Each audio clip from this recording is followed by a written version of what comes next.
Assalamualaikum warahmatullahi wabarakatuh. Teman-teman, kembali lagi di channel YouTube saya, Khairun Imam.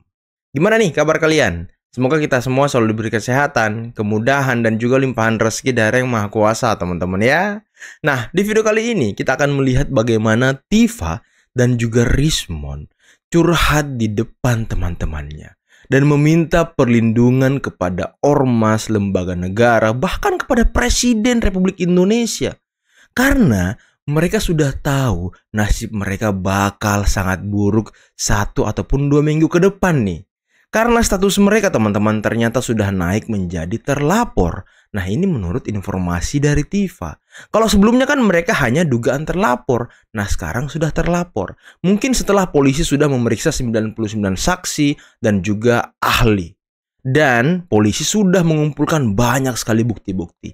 Dan sepertinya akan bertambah nih tersangkanya teman-teman. Dan ini yang kita harapkan. Ya mungkin seminggu atau 2 minggu ke depan mereka sudah akan menjadi tersangka teman-teman ya. Jadi harap bersabar. Kita harus memberikan ruang yang sangat luas kepada Polri untuk bekerja teman-teman.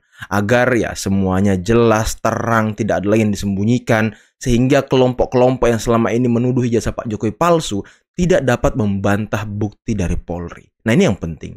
Selain itu, ada juga video di mana Amin Rais lagi-lagi membuat statement dan juga narasi liar yang sangat amat menyudutkan Pak Jokowi. Saya juga berharap semoga Amin Rais bisa menjadi tersangka.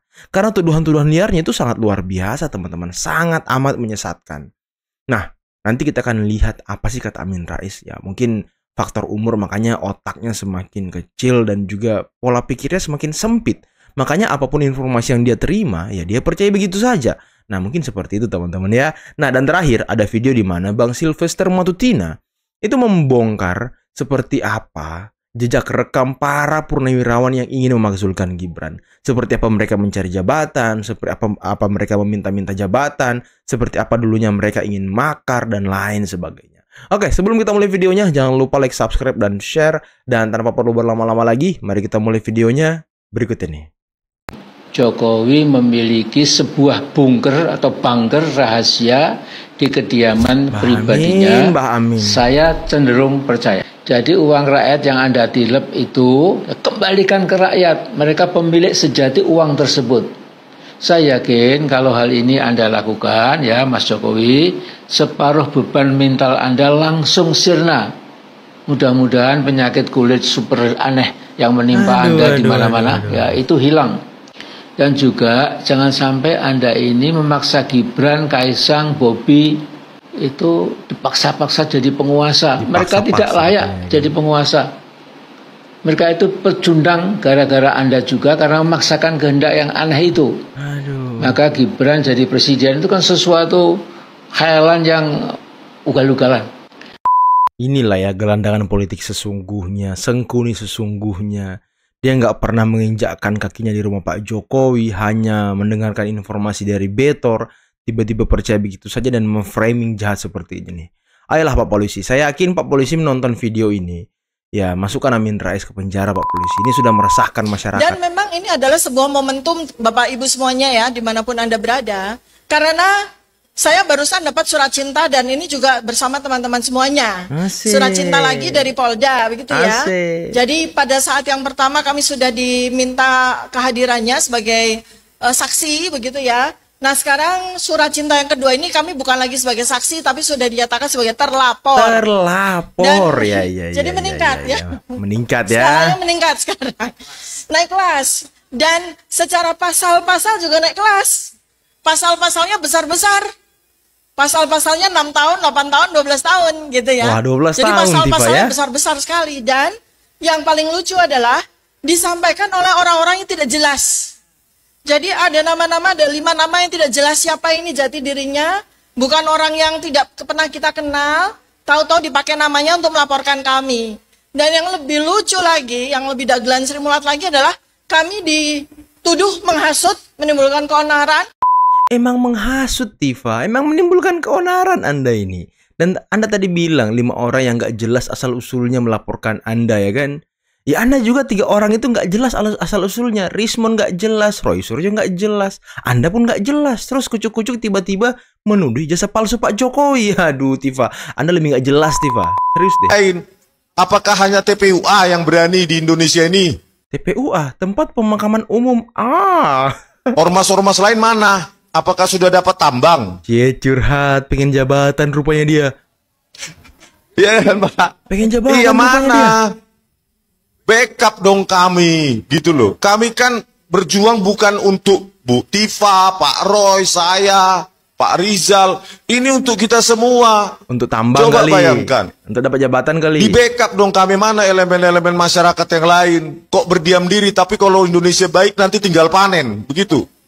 Kalian yang nggak jelas. Iya Pak Marwan, bisa ya Pak ya? Atau kita laporkan ke DPR Pak? Lapor ke alien sana. Loh, kan tahun 2017 Pak Jokowi kan sedang menjadi presiden. Apa nggak ada pasal kebohongan untuk seorang presiden? Yang ahli hukum kan banyak ini Pak. Kalau saya kan ahli di lapangan aja.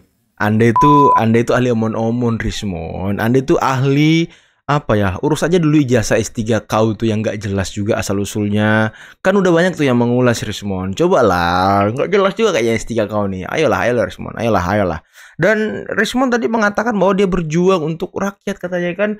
Nanti katanya kalau Indonesia sudah baik, kalian tinggal menikmati. Emang kalian berjuang untuk Indonesia apa untuk duit, atau buat jabatan? Ayo jujurlah Rismon, Anda ini dibayar berapa Rismon? Ataukah Anda dijanjikan apa gitu Rismon? Jujur aja Rismon, jangan terlalu ini, jaga image, jangan terlalu jaim Rismon. Ini sosok pejuang. Ibu Mega dalam kampanye mengatakan sanggup mengalahkan Prabowo Gibran dalam satu putaran ya. Termasuk Anies kan. Betul. Nah, dan akhirnya mereka berpikir bahwa pasti Prabowo Gibran ini akan kalah. Iya. Karena masyarakat dipikirnya tidak mempercayai Mas Gibran sebagai orang dewasa. Iya. Ini masih anak kecil nih. Iya, debat pun mereka dibilang bisa menang debat. Betul. Ya kan? Ternyata dimakan sama Mas Gibran. Dimakan. Yang disangka cupu ternyata suhu. Makanya saya bilang jenderal-jenderal, kalian meragukan Mas Gibran. Ingat nggak Pak Mahfud MD sama Muhaimin aja keok kok waktu itu? Iya.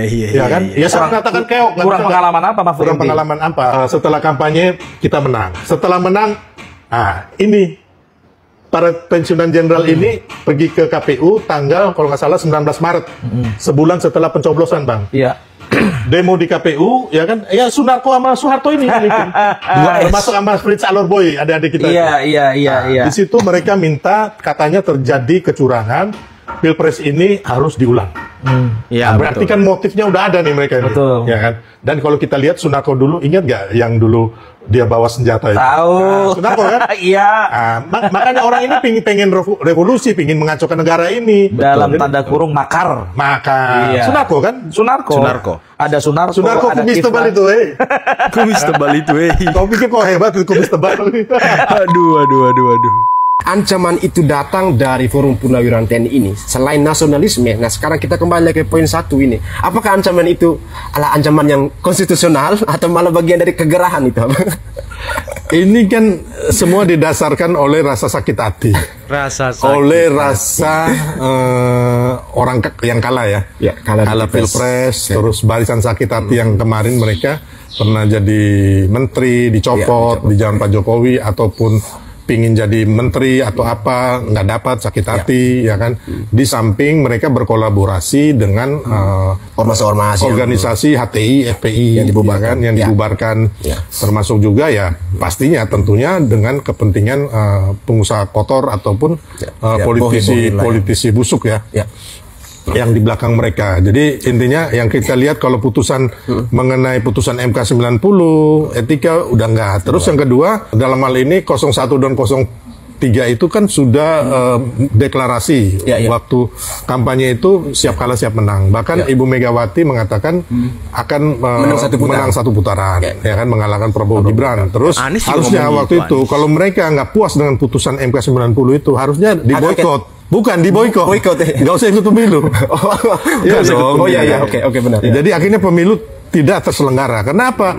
Toh akhirnya mereka ini Purnawirawan Jenderal ini yang tanggal 19 Maret setelah Pilpres 14 Februari 2023 menggeruduk KPU mengatakan bahwa Pilpres ini curang dan harus diulang. Kan sama. Nah sekarang kan mereka mengatakan bahwa mereka ingin menyelamatkan bangsa ini. Ya, kita lihat ada unsur heroisme di situ. Apa pahlawan kesiangan ini abang? Atau pahlawan yang salah persepsi? Bukan lagi kesiangan. Pahlawan kemalaman. Pahlawan kepagian. Karena kita tahu Sunarko, kumis tebal.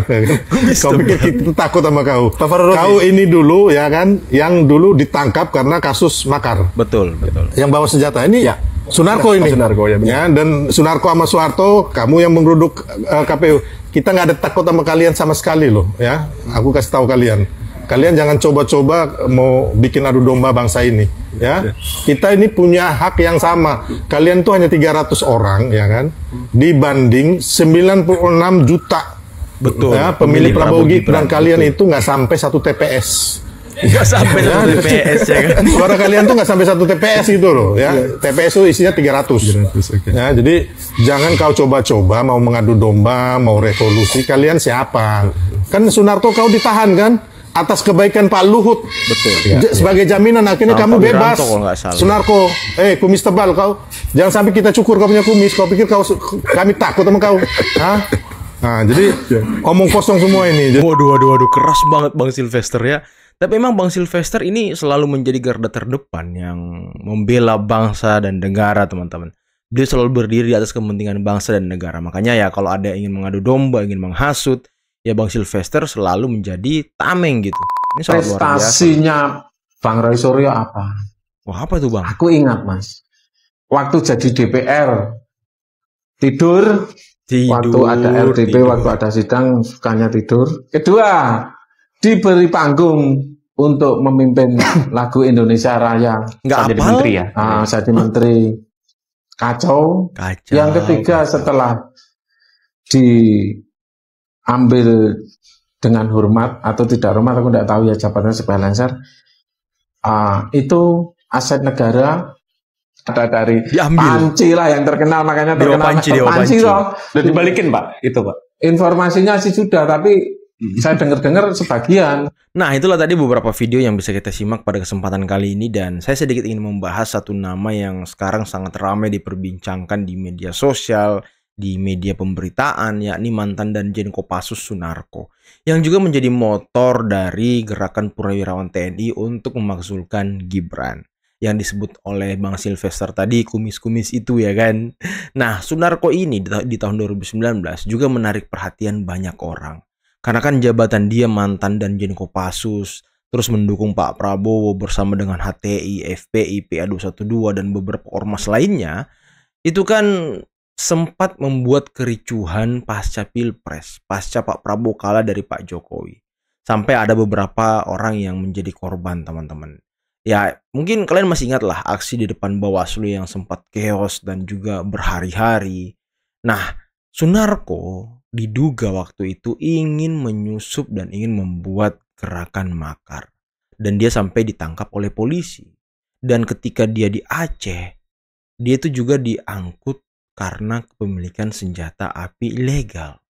Dan yang menjadi penjamin dia waktu itu adalah Pak Luhut. Tapi sayangnya dia tidak tahu dan tidak pandai berterima kasih. Sampai mengatakan Pak Luhut penjilat lah apalah dan segala macam. Ya kalau bukan Pak Luhut waktu itu dia udah masuk bui, teman-teman. Cuma ya karena kebaikan Pak Luhut, mungkin Pak Wiranto juga mungkin, sehingga dia bisa ya bebas. Tidak mendekam di kamar 2x1 kalau kata Firdaus. Nah, inilah orang-orang yang mungkin sekarang ingin mencoba mengulang rencana mereka di tahun 2019 yang sempat kandas, ya karena faktor ketidaksukaannya dengan Pak Jokowi. Ada juga Fahru Rozi di situ yang dulunya dipecat sama Pak Jokowi, sekarang ingin memakzulkan Gibran. Walaupun di tahun 2019 dia menjadi salah satu tim kampanye dari Pak Jokowi. Ada juga Soeharto, ada juga Selamat siapa gitu yang Laksamana itu, teman-teman. Nah, ini kan purnawirawan yang punya track record ya sakit hati, yang mungkin tidak pernah mendapatkan kue kekuasaan, ya mungkin saja teman-teman, sehingga mereka marah. Di zaman Pak Jokowi dia tidak dapat apa-apa, ya kan? Ada yang mendapatkan apa-apa, diberi kesempatan, bekerjanya tidak bagus, makanya dilengsarkan sama Pak Jokowi. Nah, inilah barisan-barisan sakit hati. Dan mungkin ya lagi-lagi teman-teman, saya ingin mengatakan bahwa para purnawirawan ini tidak bisa mewakili suara 90 juta lebih rakyat yang memilih Prabowo Gibran. Dan tadi ada Tifa, Rismon yang sedang curhat. Katanya, ya mana dukungan kalian, mana ormas-ormas ini tidak membackup dia. Ya saya pikir cuma TPUA yang nggak waras ya. Makanya TPUA doang yang mau berada terus di belakang Anda. Kalau ormas-ormas lainnya itu sudah sadar, semua waras. Makanya nggak ada yang mau ikut-ikutan isu ijazah palsu ini, Rismon. Itu yang harus Anda ketahui. Dan Tifa tadi, ternyata ya status mereka sekarang sudah terlapor, bukan lagi dugaan terlapor. Jadi ya sebentar lagi teman-teman, sabar aja. Mungkin seminggu 2 minggu. Ini kan hari ini konon kabarnya mereka hadir dalam panggilan Polda Metro. Nah semoga seminggu depan atau 2 minggu ke depan mereka sudah menjadi tersangka dan berbaju oranye. Itu yang kita harapkan semuanya. Itu yang kita harapkan bersama. Karena biar ruang publik kita tidak gaduh lagi, biar isu-isu miring tidak terjadi lagi, biar Pak Jokowi bisa hidup tenang, biar mereka juga bisa hidup tenang di dalam penjara, ya kan? Ini yang kita harapkan teman-teman. Karena ya mereka ternyata tidak sadar kalau telah melakukan penghasutan, membuat keonaran, ya mereka tidak sadar teman-teman. Kayak orang apa ya? Memang kayaknya orang yang berbuat salah itu tidak pernah menganggap dirinya salah gitu. Apalagi bersembunyi di balik ahli dia, akademisi dia yang padahal omon-omon juga. Dan kita tunggu saja teman-teman ya kabar baik dari Polda Metro. Ya, kita juga tunggu hasil dari pemeriksaan mereka hari ini. Oke, mungkin cukup sekian dulu video kali ini. Jangan lupa like, subscribe, dan share videonya. Akhir kata, billahi taufiq wal hidayah. Wassalamualaikum warahmatullahi wabarakatuh. Bye-bye.